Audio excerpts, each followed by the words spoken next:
Ciaci.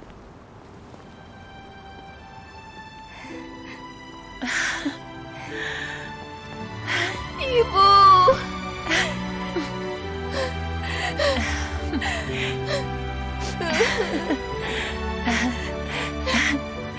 Jangan menangis. Tidak apa-apa, jangan menangis.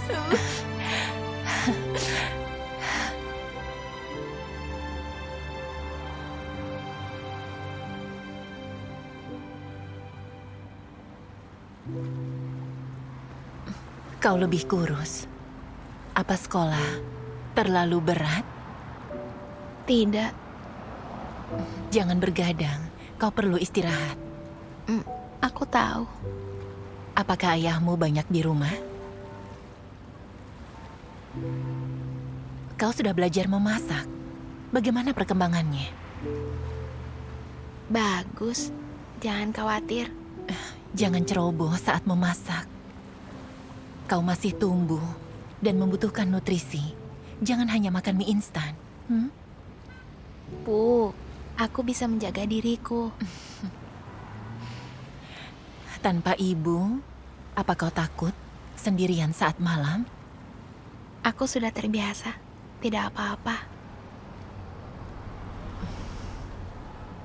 Apa kau masih berdoa dan membaca firman Tuhan?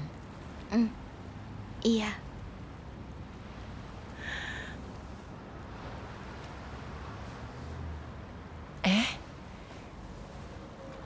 Kenapa lehermu bengkak? Bukan apa-apa. Beritahu ibu, apa yang terjadi? Hah? Ciaci, beritahu ibu. Hah?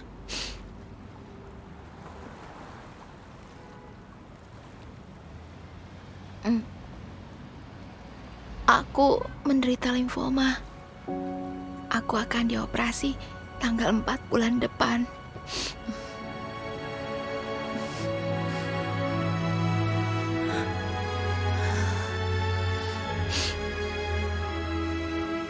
Bagaimana itu bisa terjadi?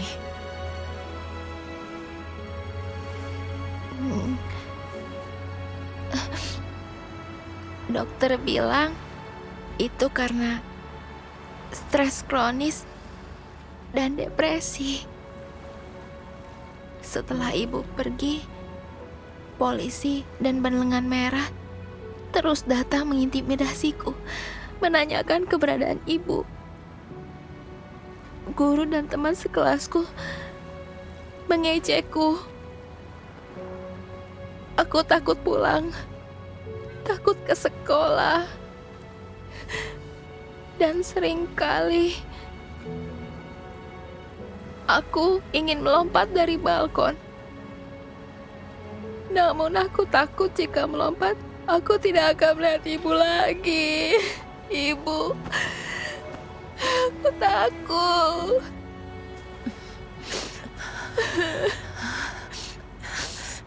Ciaci, kau jangan takut.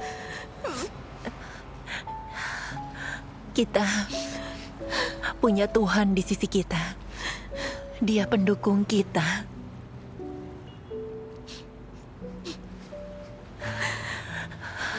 Apapun penyakit kita, kita harus bersandar kepada Tuhan. Dia akan mengurusnya. Kita tidak boleh takut.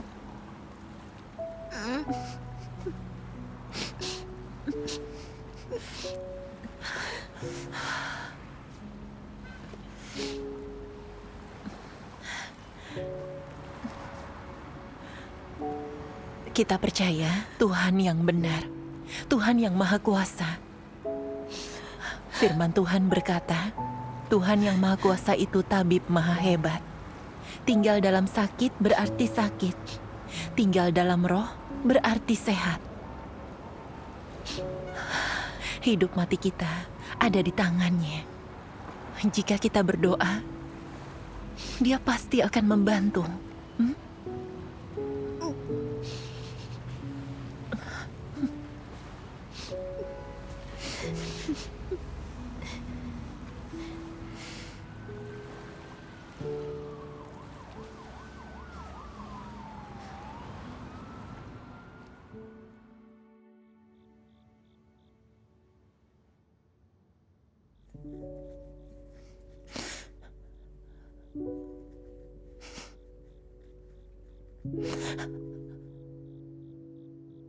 Jika kita berdoa, Dia pasti akan membantu.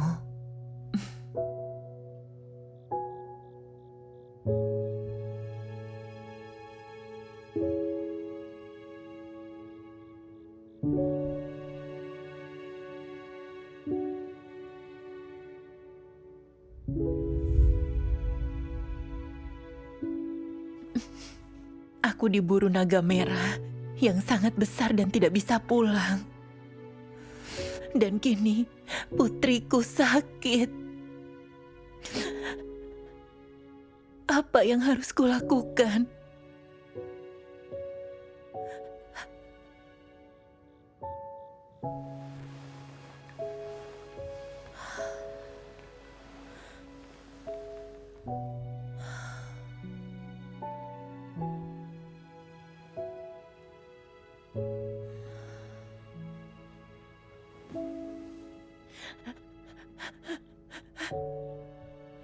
Tuhan, aku sangat menderita.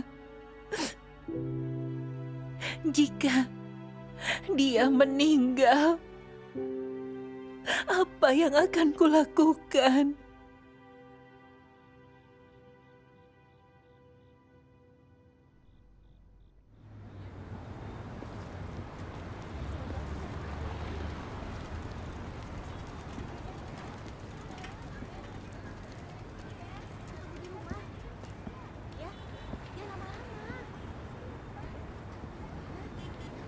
Hei, coba lihat video ini. Coba lihat ini. Iya, bagus kan? Iya.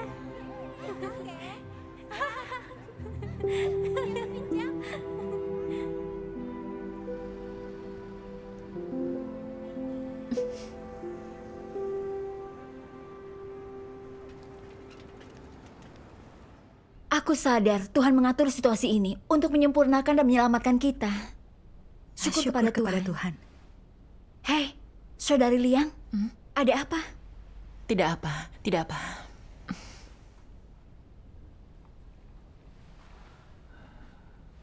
Bagaimana jika kita akhiri pertemuan hari ini? Iya.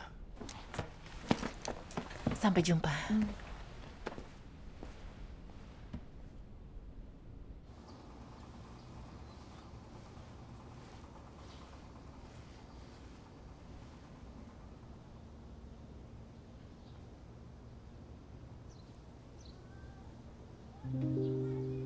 Kutinggalkan keluargaku demi berkorban bagi Tuhan. Dia seharusnya melindungi kami. Kenapa putriku bisa menderita kanker?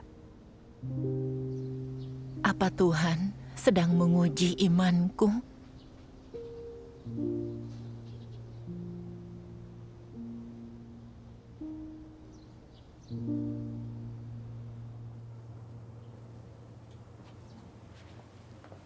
Saudari Liang, kau masih memikirkan putrimu. Aku tidak bisa berhenti mengkhawatirkan dia. Aku tidak tahu kehendak Tuhan. Bagaimana dia bisa terkena kanker? Pasti sedih rasanya tahu dia sakit, tetapi tidak bisa merawatnya. Aku baru ingat kutipan firman Tuhan.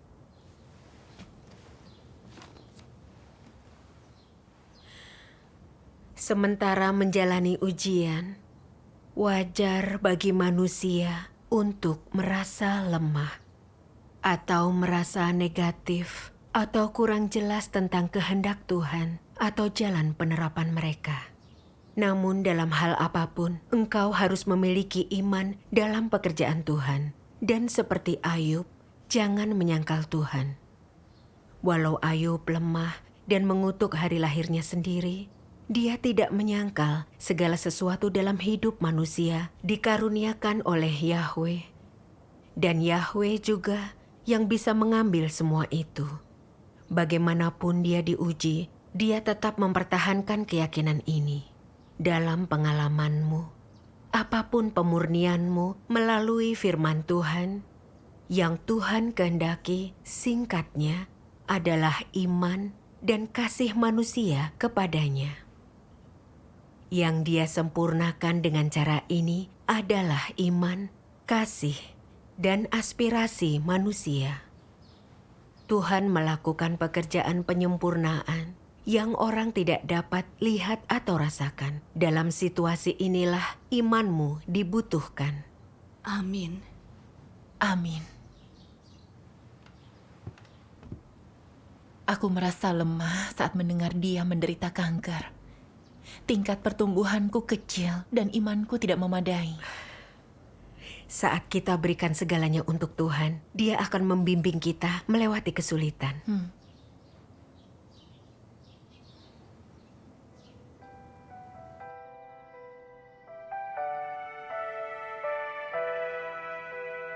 在苦难临到的时候，你能不体贴肉体，不埋怨神，在神向你隐藏的时候，你能够有信心跟从神，以往的爱心还不变，不消失。无论神怎么做，你都认神摆布，宁肯咒诅自己的肉体，也不埋怨神。临到试炼时，宁肯忍痛割爱，流泪痛苦，也得满足神，这才是真实的爱，真实的信心。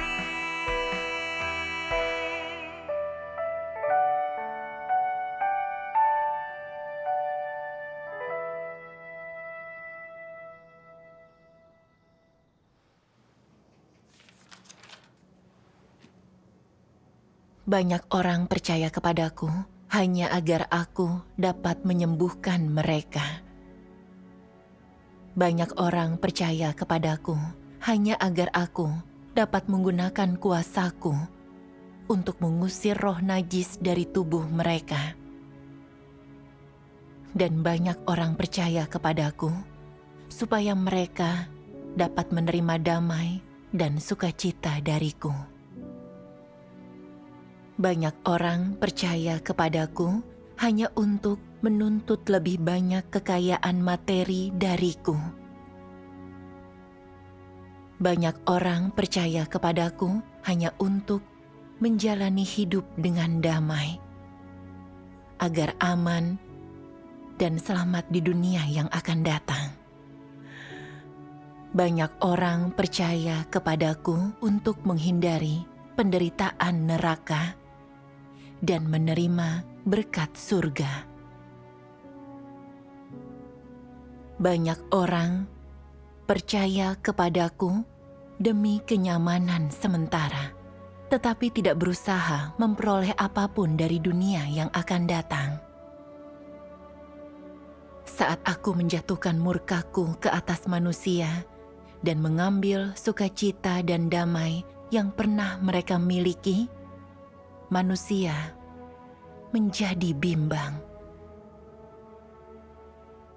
Saat aku memberi manusia penderitaan neraka dan menarik kembali berkat surga, rasa malu manusia berubah menjadi amarah.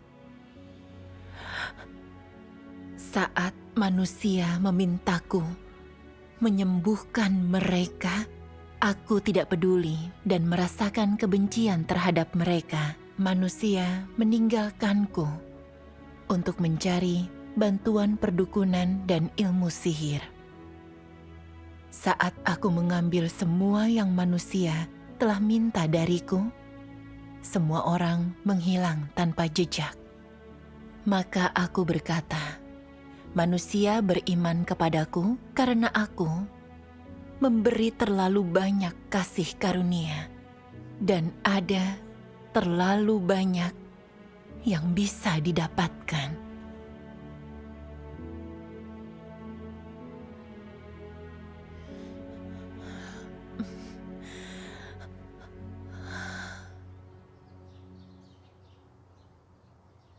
Aku lemas saat tahu putriku menderita kanker. Aku tidak bisa melakukan tugas. Dalam hati, aku mengeluh. Aku tidak mengatakan, aku telah bekerja untuknya, jadi Tuhan seharusnya melindungi keluargaku. Tetapi, aku diliputi keraguan. Kenapa putriku sakit? Aku sadar, mengeluh artinya menyalahkan dan memberontak terhadap Tuhan. Jadi aku melihat pekerjaan dan pengorbananku ternoda. Aku masih termotivasi mendapatkan berkat. Jika bukan karena kanker putriku, aku masih merasa baik. Ujian ini sepenuhnya menyingkapku. Di mana kasih dan ketundukanku kepada Tuhan, aku tak punya akal, tak punya nurani, tak pantas disebut manusia. Kau mendapat pelajaran dari putrimu yang sakit. Ini hal yang baik. Ini kasih karunia dan berkat Tuhan. Benar. Aku baru teringat kutipan firman Tuhan. Dalam kepercayaan kepada Tuhan, yang orang cari adalah berkat untuk masa depan. Inilah tujuan iman mereka. Semua orang memiliki niat dan harapan ini. Tetapi kerusakan dalam natur manusia harus diselesaikan lewat ujian. Aspek apapun dalam diri manusia yang tidak murni, inilah aspek yang harus dimurnikan. Ini pengaturan Tuhan. Tuhan menciptakan lingkungan untukmu yang memaksamu dimurnikan di sana untuk mengetahui kerusakanmu sendiri. Akhirnya, kau lebih memilih mati dan meninggalkan rencana dan keinginanmu dan tunduk pada aturan dan rencana Tuhan. Jadi jika orang tidak mengalami tahun pemurnian atau menderita sampai taraf tertentu, mereka tidak dapat dibebaskan dari ikatan kerusakan daging di pikiran dan hati mereka.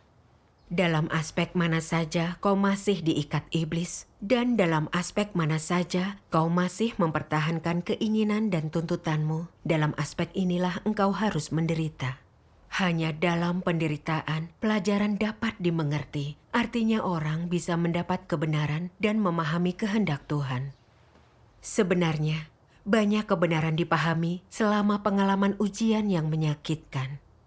Tidak ada yang paham kehendak Tuhan, tahu kemahakuasaan dan hikmat-Nya, atau menghargai watak benarnya. Ketika berada dalam keadaan yang nyaman atau menguntungkan, itu tidak mungkin. Amin. Firman Tuhan sangat jelas. Dan pekerjaan penyelamatannya sangat nyata. Iya. Benar. Sebelumnya, aku bekerja keras dan berkorban untuk imanku. Jadi kupikir, aku cukup setia untuk mendapat persetujuan Tuhan. Namun saat harus lari karena dikejar naga merah yang sangat besar, aku menjadi negatif. Aku sadar, aku kurang mengabdi dan berserah kepada Tuhan. Aku mengikuti Tuhan demi berkat dan tidak mau menderita. Ada kerusakan dan hasrat yang besar di balik ini. Dan hanya bisa ditahirkan lewat penghakiman dan hajaran. Iya. Jika tidak melalui itu, aku tidak akan tahu ukuranku yang sebenarnya. Aku hanya akan terus memikirkan berkat kerajaan. Itu tidak masuk akal dan tidak bernalar. Pengalaman itu menunjukkan padaku manfaat penderitaan bagi pertumbuhan kita dalam hidup. Iya. Benar sekali. Penyakit putriku adalah pengujian dan penyingkapan Tuhan terhadapku dan untuk penyelamatanku. Itu kasih Tuhan dan aku berterima kasih kepadanya. Amin.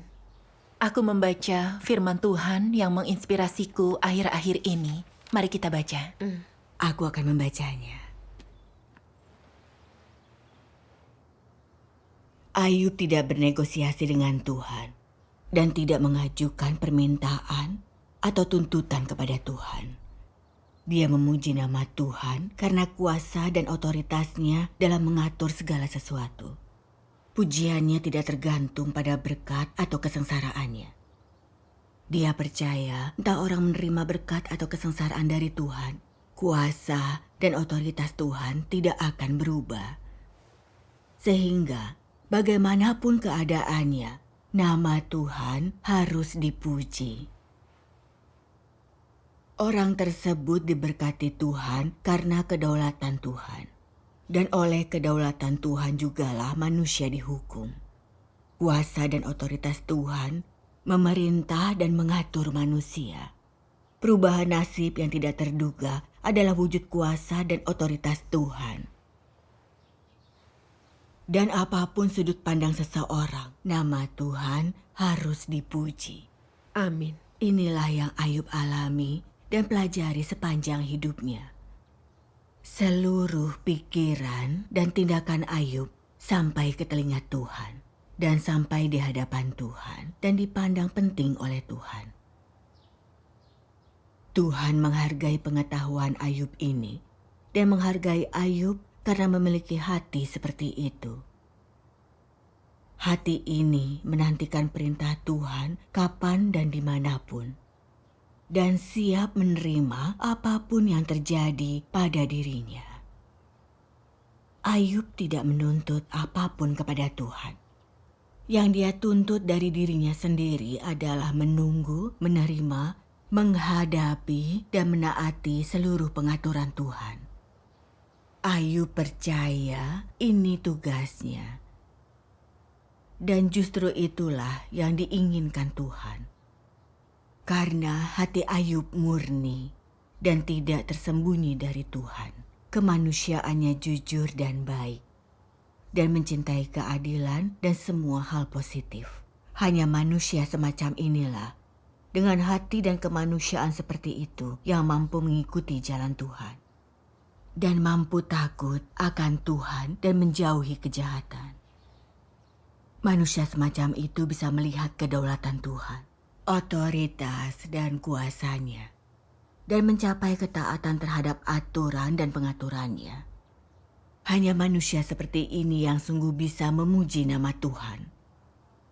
Itu karena dia tahu semua di tangan Tuhan dan tidak memikirkan berkat atau bencana. Kekhawatiran itu tanda kebodohan, ketidaktahuan, ketiadaan nalar. Tanda keraguan terhadap fakta kedaulatan Tuhan atas segala sesuatu, dan tanda tidak takut akan Tuhan. Pengetahuan Ayub justru apa yang Tuhan inginkan. Amin. Amin. Amin. Iman Ayub sangat luar biasa. Dia sepenuhnya mengerti yang dia dapat dari kerja kerasnya adalah pemberian Tuhan. Itu sebabnya dia bisa mengatakan, Tuhan memberi dan Tuhan mengambil. Lalu memberkati nama Tuhan. Aku tidak sebanding dengan Ayub.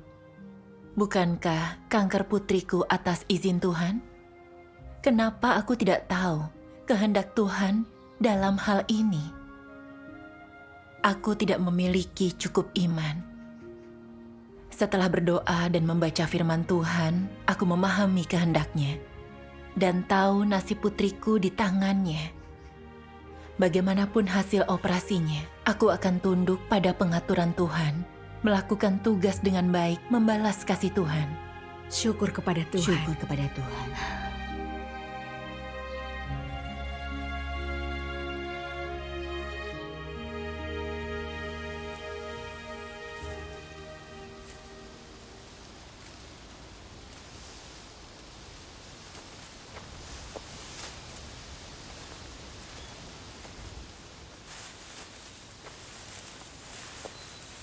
Mari istirahat, aku sudah sediakan air minum. Hei, baiklah.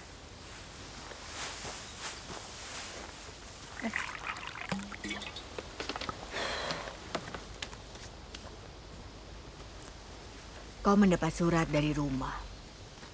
Kupikir ini mendesak, jadi langsung kubawakan. Ya, baiklah.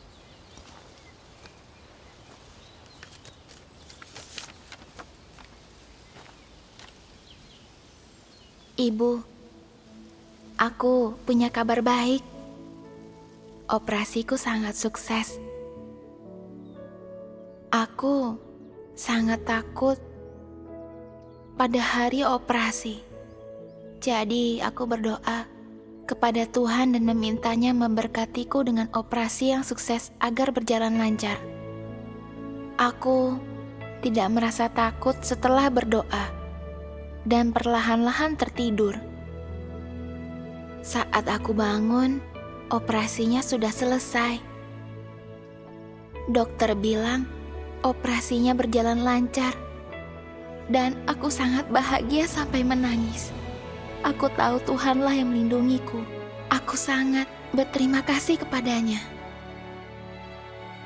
Ibu, jangan khawatir. Aku pulih dengan sangat cepat. Jadi jangan kurang tidur. Fokus saja melakukan tugas ibu dan membalas kasih Tuhan.